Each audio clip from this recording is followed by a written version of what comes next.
శ్రీకృష్ణాయ నమః. ఉద్ధవ గీతయందు దత్తాత్రేయ యదు మహారాజ్ సంవాదము తర్వాత శ్రీకృష్ణుడు ఇంకను వైరాగ్యము గురించి బోధిస్తూ మయ ఉదితేషు అవహితః స్వధర్మేషు మద్ ఆశ్రయః వర్ణాశ్రమకులాచారం అకామాత్మా సమాచరేత్ అన్వీక్షేత విశుద్ధాత్మా దేహినాం విషయాత్మనాం గుణేషు తత్వధ్యానేన సర్వారంభ విపర్యయం. ఉద్ధవ, సాధకుడు అన్ని విధములా నన్ను శరణుదొచ్చి నేను ఉపదేశించిన శాస్త్రోక్త స్వధర్మములను శ్రద్ధగా పాలింపవలెను. వాటితో పాటు వర్ణ ఆశ్రమ కుల ఆచారములను కామవాంఛలను వీడి పాటించవలెను. విషయపరాయణులకు పురుషులు విషయములు అన్నింటినీ సత్యములనే నమ్మి వానిని పొందుటకు చేయు ప్రయత్నములు విపరీత ఫలములు ఇచ్చునవి అని తెలుసుకొని విశుద్ధ చిత్తుడగు పురుషుడు నిష్కామ భావముతో ఉండును. సుప్తస్య విషయాలోకో ధ్యాయతో వా మనోరథః నానాత్మకత్వాత్ విఫలస్తథా భేదాత్మధీ గుణైః నివృత్తం కర్మ సేవేత ప్రవృత్తం మత్పరస్త్యజేత్ జిజ్ఞాసాయాం సంప్రవృత్తో నాద్రియేత్ కర్మచోదనాం. విషయ చింతారతుడును నిద్రితుడును అగు వ్యక్తికి స్వప్నమున వివిధములగు భోగ్య వస్తువులు సాక్షాత్కరించును. అవి నానా పదార్థములను ఆశ్రయించుట వలన పారమార్థిక ఫల శూన్యములగును. అట్లే ఇంద్రియముల ద్వారా కలుగు భేద బుద్ధియు వ్యర్థమే. నన్ను శరణుదొచ్చిన పురుషుడు కామ్య కర్మలను వదలి నిత్య నైమిత్తిక కర్మలను ఆచరింపవలెను. నిత్య కర్మలనగా సంధ్య ఇత్యాది, నైమిత్తిక కర్మలనగా నిమిత్త మాత్రం చేయు శాస్త్ర విధానపూర్వక యజ్ఞ యాగాది కర్మలను ఆచరింపవలెను. అనంతరము ఆత్మవిచారం నందు ప్రవృత్తుడయి ఆ నిష్కామ కర్మ చోదనము కూడా తగ్గించుకొనును. యమాన భీక్ష్ణం సేవేత నియమాన్ మత్పరః క్వచిత్ మత్ అభిజ్ఞం గురుం శాంతముపాసీత మదాత్మకం. నిరంతరము మానవుడు మద్గత చిత్తుడై అహింస ఆది యమ సమూహమును పాటింపవలెను. కాని శౌచ ఆది నియమములను శక్త్యానుసారముగను ఆత్మజ్ఞానమునకు విరోధము లేకుండుగను పాలింపవలెను. జిజ్ఞాసు అగు పురుషుడు నా స్వరూపము నిరింగినవాడు శాంతుడు అగు గురువును నా స్వరూపముగానే భావించి సేవింపవలెను. ఆ గురువు యొక్క లక్షణములను శ్రీకృష్ణ పరమాత్మ బోధిస్తూ అమాన్యమత్సరో దక్షో నిర్మమో దృఢ సౌహృదః అసత్వరః అర్ధ జిజ్ఞాసు అనసూయుః అమోఘవాక్ జాయాపతి అగృహ క్షేత్ర స్వజన ద్రవిణాదిషు ఉదాసీనః సమం పశ్యన్ సర్వేషు అర్థం ఇవాత్మనః విలక్షణః స్థూల సూక్ష్మాత్ దేహాదాత్మేక్షితా స్వదృక్ యథా అగ్నిర్దారుణో దాహ్యాద్ దాహకో అన్యః ప్రకాశకః. గురు సేవకు తగువాడు విరభిమానియు అహంకార శూన్యుడును అసత్యరహితుడును విషయ మమతారహితుడును గురువుపై దృఢమైన ప్రేమ గలవాడును అవ్యగ్రుడును తత్వజ్ఞాన కాంక్షియును అసూయారహితుడును వ్యర్థ సంభాషణ లేనివాడును అయి ఉండవలెను. అంతటా సమప్రయోజనదర్శి అయి భార్య పుత్రులు గృహము క్షేత్రము బంధువులు ధనము మున్నగు విషయములందు ఉదాసీనుడై ఉండవలెను. దాహకము ప్రకాశకము అగు అగ్ని దాహ్యముక ప్రకాశయోగ్యమునగు కాష్టమున కంటే భిన్నమైనట్లు ద్రష్ట ప్రకాశశీలము అగు ఆత్మ వస్తువు స్థూల సూక్ష్మ దేహముల రెండింటి కంటేను విలక్షణము భిన్నమని తెలుసుకొనవలెను.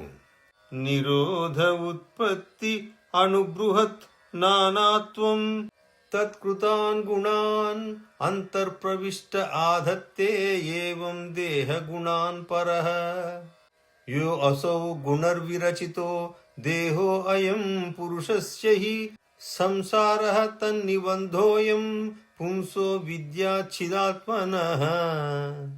కాష్ట ఆది పదార్థ అంతర్గతమగు అగ్ని కాష్ట నిర్మితమైన ఆవరణము ప్రకాశము అణుత్వము మహత్వము మున్నగు నానా విధములు అగు భావములను గ్రహించునట్లు దేహమునందు ప్రవేశించిన జీవ ఆత్మ కూడా వివిధ దేహ ధర్మములను స్వీకరించి ఉండును. ఈశ్వరాధీనమైన మాయచే సూక్ష్మదేహము స్థూలదేహము సృష్టింపబడినవి. వాని భ్రమ అధ్యాస వలననే జీవునకు ప్రాపంచిక దశ ఏర్పడినది. కనుక ఆత్మజ్ఞానమే ఈ ప్రాపంచిక దశను పోగొట్టగలదు. తస్మాత్ జిజ్ఞాసయ ఆత్మానం ఆత్మస్థం కేవలం పరం సంగమ్య నిరసేదే తద్వస్తు బుద్ధిం యథాక్రమం ఆచార్యో అరణిరాజ్య స్యాదంతే వాస్యుత్తరారణిః తత్సంధానం ప్రవచనం విద్యా సంధి సుఖావహః. అందువలన జిజ్ఞాసతో కార్యకారణ సమిష్టి స్థిత శుద్ధ పరమాత్మ వస్తువును తెలుసుకొని యథాప్రకారముగా ఈ స్థూల సూక్ష్మ దేహ విషయకమగు వస్తు జ్ఞానమును పరిత్యజింపవలెను. అది చేయు విధానము ఆచార్యదేవుడు క్రిందనున్న అరణి, శిష్యుడు పైన ఉన్నారని, ఉపదేశ వాక్యము నడుమనున్న మంధన కాష్టము, వాని సంయోగముచే ఉత్పన్నమగు జ్ఞానమే అగ్నితుల్యమై అజ్ఞానము దగ్ధము చేసి సుఖజనకము అగును. వైశారదీ సా అతి విశుద్ధ బుద్ధి ధునోతి మాయాం గుణ సంప్రసూతాం గుణాం చ సందహ్య యథాత్మమేతత్ స్వయం చ శామ్యతి అసమితి యథా అగ్ని. నిపుణుడైన గురువుచే ఉపదిష్టమగు అతి విశుద్ధ జ్ఞానము గుణజాతమగు మాయను నివారించి ఈ విశ్వమునకు కారణస్వరూపమైన గుణ సమూహమును దగ్ధము చేసి విషయ అనుభవమునందు ఇంధన శూన్యమైన అగ్నివలె స్వయముగా నివృత్తమగును. అథ ఏషాం కర్మకర్తॄణాం భోక్తॄణాం సుఖదుఃఖయోః నానత్వమథ నిత్యత్వం లోకకాలాగమాత్మనాం మన్యసే సర్వభావానాం సంస్థా హి ఔత్పత్తికీ యథా తత్తదాకృతిభేదేన జాయతే భిద్యతే చ ధీః. ఏవం అపి అంగ సర్వేషాం దేహినాం దేహయోగతః కాలావయవతః సంతి భావా జన్మాదయో అసకృత్.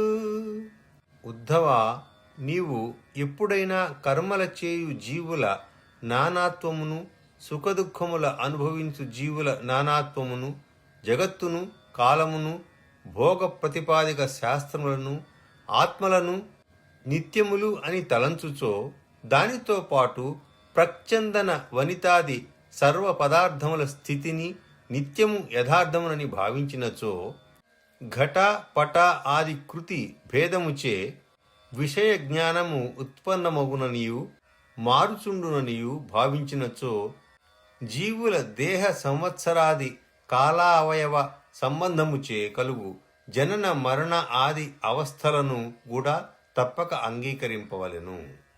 ఇక్కడ ఘట అనగా కుండ, పట అనగా గుడ్డ.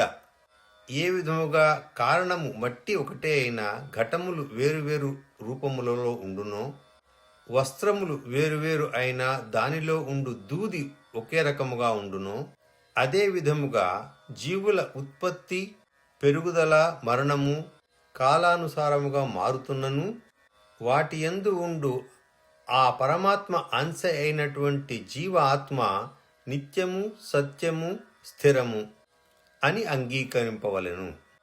అత్రాపి కర్మాణం కర్తురస్వాతంత్ర్యం చ లక్ష్యతే భోక్తుశ్చ సుఖదుఃఖయోః కోన్వర్ధో వివశం భజేత్ న దేహినాం సుఖం కించిత్ విద్యతే విదుషాం అపి తథా చ దుఃఖం మూఢానాం వృథా అహంకరణం పరం. ఇక్కడ కూడా కర్మలను చేయు పురుషుడు సుఖదుఖములను అనుభవించుట వలన పరతంత్రుడే అయినట్లు అగపడుచున్నాడు.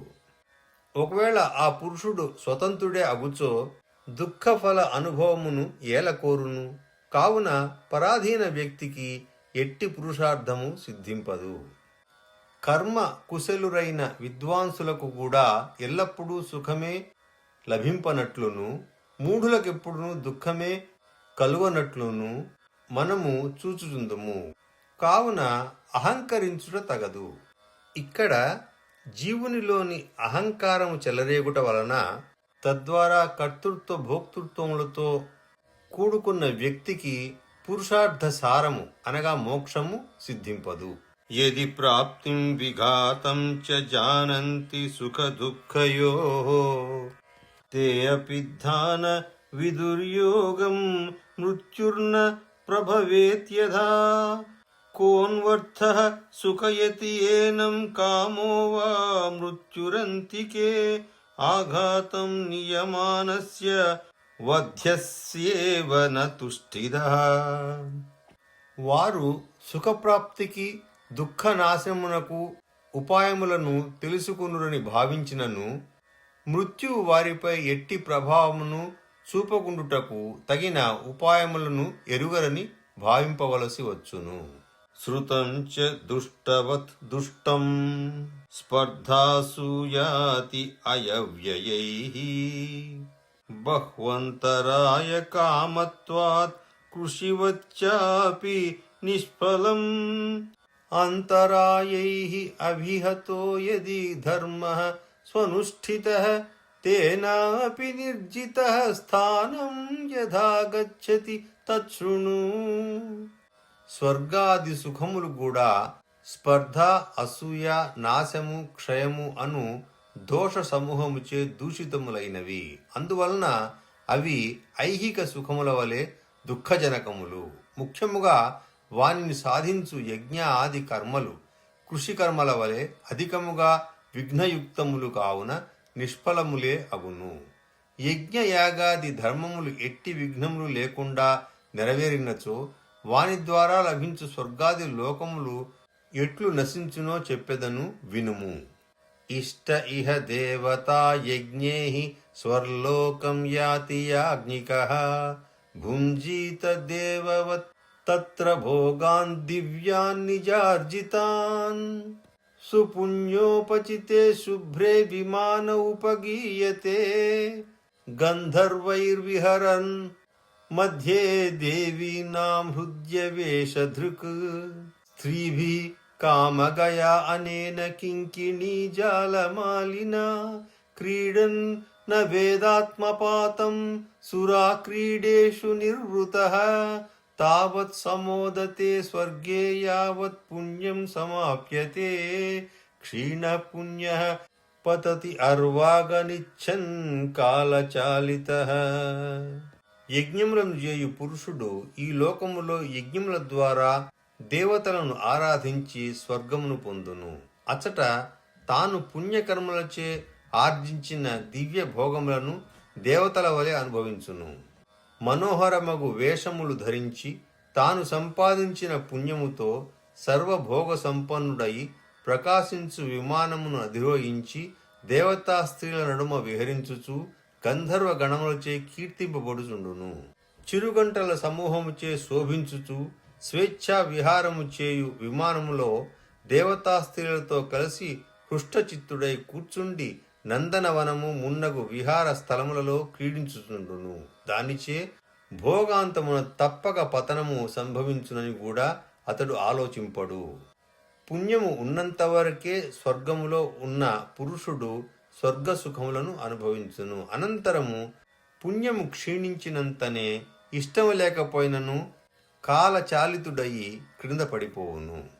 యది అధర్మరతః సంగాత్ అసతాం వా అజితేంద్రియః కామాత్మా కృపణో లుబ్ధః స్త్రైణో భూత విహింసకా పశూనా విధినా ఆలభ్య ప్రేతభూతగణాన్ యజన్ నరకానవశో జంతుర్గత్వా యాత్యుర్బణం తమః. మానవుడు దుష్ట సహవాసమున నుండి అధర్మపరాయణుడును, ఇంద్రియములకు వశుడయి ఇష్టం వచ్చినట్లు ప్రవర్తించును, లోభబుద్ధిచే దాన ధర్మములు చేయక కృపణుడు అగును, లంపటుడు అగును, ప్రాణహింస చేయును, శాస్త్ర విరుద్ధముగా పశువులను బలి ఇచ్చి భూత ప్రేత పిశాచములను ఉపాసించును. అప్పుడతడు పశువుల కంటెను హీనుడై తప్పక నరకములను పడును. చివరకు ఘోరముగు అంధకారము, స్వార్థ పరమార్థ రహితము అగు అజ్ఞానముతో గూడి సంచరింపవలసి వచ్చును. కాబట్టి కర్మాణి దుఃఖోదర్కాణి కుర్వన్ దేహేన తైః పునః దేహమా భజతే తత్ర కిం సుఖం మర్త్యధర్మిణః లోకానాం లోకపాలానాం మద్భయం కల్పజీవినాం బ్రహ్మణోऽపి భయం మత్తోద్విపరార్థపరాయుషః.